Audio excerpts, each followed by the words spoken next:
Para quem não me conhece, né? Ahm, e hoje eu vou falar um pouquinho de qual é o tema de hoje. Primeiramente, eu quero vos parabenizar, pessoal, para todos que tomaram a decisão de poder seguir esta página que é Como Superar a Depressão. Esta é uma página que eu tenho em comum com alguém, mas como eu passei por depressão num nível muito avançado, então eu decidi poder falar sobre isso, porque eu não falo por ler, não falo por fazer um curso, eu falo por experiência própria. Eu estava com depressão num nível muito avançado, 2 vezes tentei me suicidar. E depois daí eu percebi que tinha tantos jovens naquela altura, porque eu sou uma pessoa muito comunicativa e eu gosto de conversar com as pessoas.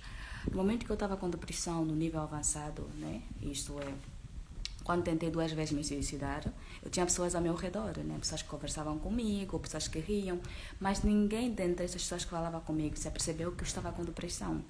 Inclusive, quem sabia que eu estava com depressão são as minhas amigas russas. Por que eu falei às minhas amigas russas e não falei, por exemplo, a nenhum angolano que eu estava com depressão? Porque eu conheço como é que o angolano reage. Eu sei que o angolano, muitas das vezes, ele pensa que aquilo é uma frescura. E eu praticamente conheço poucos angolanos, por exemplo, aqui na minha cidade, se calhar falo com uma pessoa que é muito chegada a mim. E essa pessoa, depois de ver um vídeo meu a circular na rede social, ele chegou até mim, né? E ele me viu que eu estava muito assanhada, tipo, mais do que o normal. Porque ele, antigamente, nunca me viu a fazer, tipo, bué de cenas, a postar vídeo, tipo, a dançar, a fazer muita coisa que antigamente eu não fazia. Por que eu não fazia aquilo? Tipo, você dizer, não, eu sou Orlando, eu devo manter a minha dignidade, devo manter o meu respeito. Eu parei, tipo, de ir à festa, eu nunca participei de nenhuma atividade angolana aqui. Eu estou praticamente num sítio que eu não posso falar. E eu, desde sempre, eu gostei de me relacionar com pessoas estrangeiras, tipo, conversar, fazer amizade, rir. Tanto é que as pessoas pensavam que eu falava, tipo, que eu sou da Nigéria, que, tipo, essa tem angolana. Quando alguém, tipo, assim, me visse a falar português, tipo, se admirava, che, você é angolana? Eu falava, eu sou angolana, mas não gosto de conversar muito com os angolanos, gosto de manter a distância, porque eu conheço o tipo de espécie que o angolano é. Eu não estou a falar isso por mal, tem angolanos fixos, muito fixos. Inclusive, eu pude superar a depressão porque eu conversei com alguém, tipo, uma pessoa muito adulta, e eu pude fazer as perguntas certas no momento certo. Quando eu estava com depressão, eu tentei tudo, absolutamente tudo. Eu fiz curso de inteligência emocional, fiz curso de várias coisas. Eu ia à internet todos os santos dias. Eu li livros, milhares de livros que eu li sobre inteligência emocional, como superar as suas emoções, como dominar as suas emoções. Eu li muita coisa.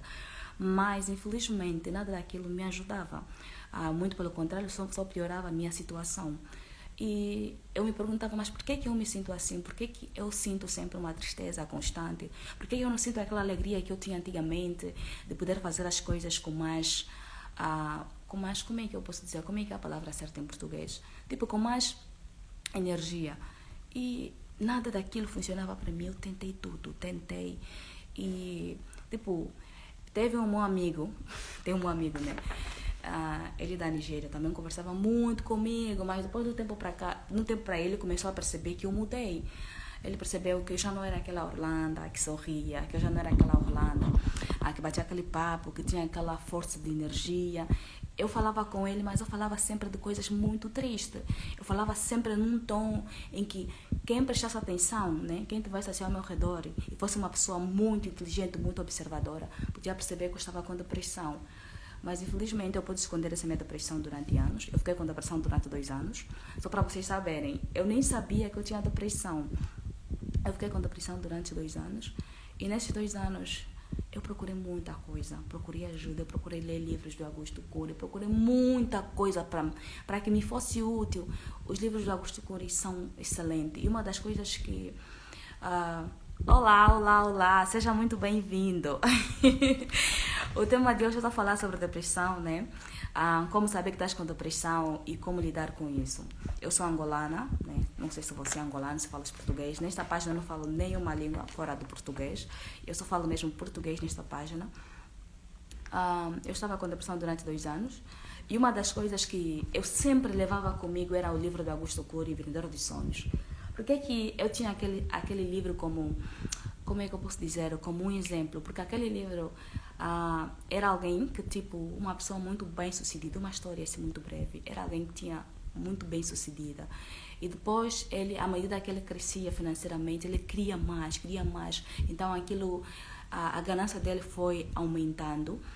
E ele tinha uma família, filhos para cuidar. Mas, como ele só pensava no trabalho, ele só tinha vida para o trabalho, a mulher sempre dizia, vamos tirar umas férias. E sempre que aparecia essa oportunidade, tinha oportunidades muito melhores, tipo, de negócio que ele tinha que fechar. E ele falava sempre, não, vamos na próxima, vamos não sei o que é a próxima. E houve um dia que ele já marcou com a família, que tipo, não, vamos ir passar a férias, não sei o que é. E depois lhe ligaram, como ele era um jovem muito excelente, muito inteligente, eles ligaram. Lhe falaram, tipo, ele estava quase para o aeroporto. É quase a história, tipo, no meu entender, né? Eu li aquele livro várias vezes. Lhe ligaram, depois de lhe ligarem, o que aconteceu? Ele disse assim, não, fulano, falou na mulher e o filho, vocês podem ir para frente e eu só vou atender, este negócio, depois eu volto e depois eu vou vos apanhar. Mas infelizmente foi muito tarde, ele se apercebeu muito tarde, logo que ele foi para o escritório, ter que tratar do negócio, não sei o quê, ele se apercebeu que tinha um voo que tinha caído. E quando se apercebeu que tinha um voo que tinha caído, percebeu que era o voo onde estava a mulher e o filho. E depois daí, ele, como era uma pessoa bem sucedida financeiramente, ele tinha recursos, percebes? Tinha recursos que era para poder mandar resgate, ele mandou resgatar tudo para poder ver se o filho e a mulher estivessem vivos. Infelizmente, foi muito tarde que ele descobriu aquilo. E caiu a ficha para ele. Ele depois percebeu que não, eu estou a dar o meu foco, estou a dar a minha energia para uma coisa que, tipo, não é a coisa principal. E durante anos ele viveu, se culpou, né? Se culpou por, tipo, ter perdido a mulher, ter perdido o filho. E ele viveu em depressão. Ele viveu por muito tempo com isso, com essa mágoa, com essa dor. E ele, tipo, ele começou, como ele era um jovem muito bem sucedido, o que aconteceu? Como ele era um jovem muito bem sucedido, então ele começou a fazer-se perguntas, por que disso, por que daquilo, não sei o quê. E as pessoas que estavam ao redor dele, ninguém percebia o que ele tinha uma dor, percebes? Ele estava com depressão. Portanto, as pessoas lhe levaram no manicômio. Ele disse assim, segundo o livro, vocês podem ler o livro, eu já li aquele livro mais de 2, 3 vezes.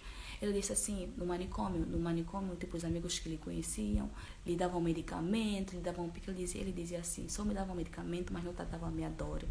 O médico, tanto é que ele tinha alucinações, via a parede, via coisas estranhas, terrível. E o que as pessoas fizeram? Então aquele jovem, ele disse, não, aqui estão a me dar medicamento para tratar a minha dor, mas eles nem sabem qual é a minha dor. Então me dá medicamento, pica, mas isso nem está a aliviar o meu problema. Ele resolveu sair do manicômio, do sítio onde estava, né? Porque pensavam que ele tinha problemas mentais, mas ele não tinha problemas mentais. Ele viveu com uma culpa de perder o filho, de perder a mulher. Ele que era um jovem bem sucedido, que tinha tantos recursos financeiros, e descobriu muito tarde qual era a coisa principal, que era a família. E depois daí ele começou a fazer-se várias perguntas. Tipo, ele largou o emprego, ele que começou a construir aquela empresa, né? Ele largou o emprego, depois de largar o emprego, o que ele fez? Ele se isolou de tudo, de todos. Tipo, ele nem queria saber da empresa, nem queria saber de nada.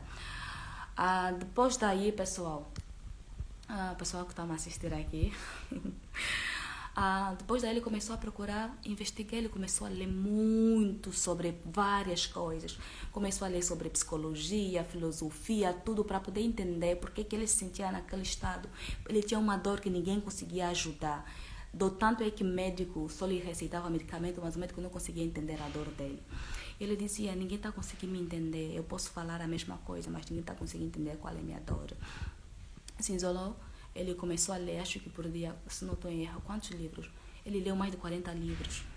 Se não estou em erro, vocês podem confirmar no livro Vendedor de Sonhos. Ele leu. Ele praticamente disse, eu parei de comer, eu parei de me preparar, eu parei de fazer as coisas que eu achava que eram mais importantes, porque eu queria entender né? Qual é a dor que eu estou a sentir, como é que eu vou tratar aquilo. Ele disse, eu só me alimentava de livro, conhecimento, eu só me alimentava daquilo, lia todos os santos dias. E ele vestia assim, tipo uma pessoa pobre, porque ele já viveu aquele nível, ele já sabia o que é ser rico e o que é ser, ele não sabia o que era ser pobre, mas ele sabia o que era ser rico, porque ele cresceu nisso, ele se desenvolveu muito rápido por ser inteligente, astuto, e por ser um jovem muito criativo, todo mundo gostava daquilo, todo mundo lhe gostava por aquilo. E depois, o que aconteceu? Depois de tantos anos que ele sumiu, calha que alguém tomou o lugar dele. Estava a contar isso, vocês vão entender porquê.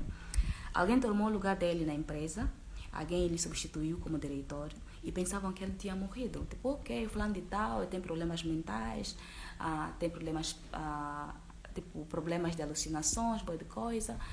E ninguém sabia o paradeiro desse jovem, mas esse jovem decidiu desaparecer, né?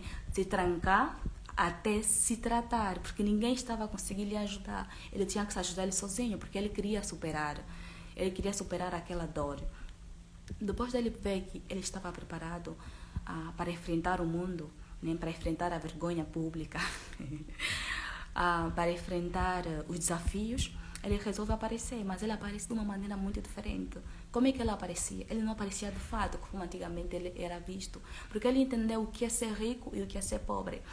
E ele vestia-se muito simples. E ele conversava com as pessoas, e toda vez que ele conversava com as pessoas, ele perguntava. Tipo, ele fazia perguntas muito desafiadoras, porque ele já sabia qual era o nível das pessoas, a capacidade que as pessoas tinham, tipo, a interpretação que as pessoas tinham, em ser rico, em ser pobre, mas ele como nunca viveu aquela vida de ser pobre, logo que conhecesse alguém que fosse rico, não sei o quê, ele fazia sempre perguntas muito inteligentes, estás a perceber? Ele era fraca, ok? Ele parava as pessoas, perguntava, e no grupo dele ele encontrava assim jovens. A história foi, encontrou um jovem bem sucedido que era um professor, e ah, esse professor, tipo, ele tinha problemas sérios, e esse professor queria praticamente se suicidar, tipo, queria se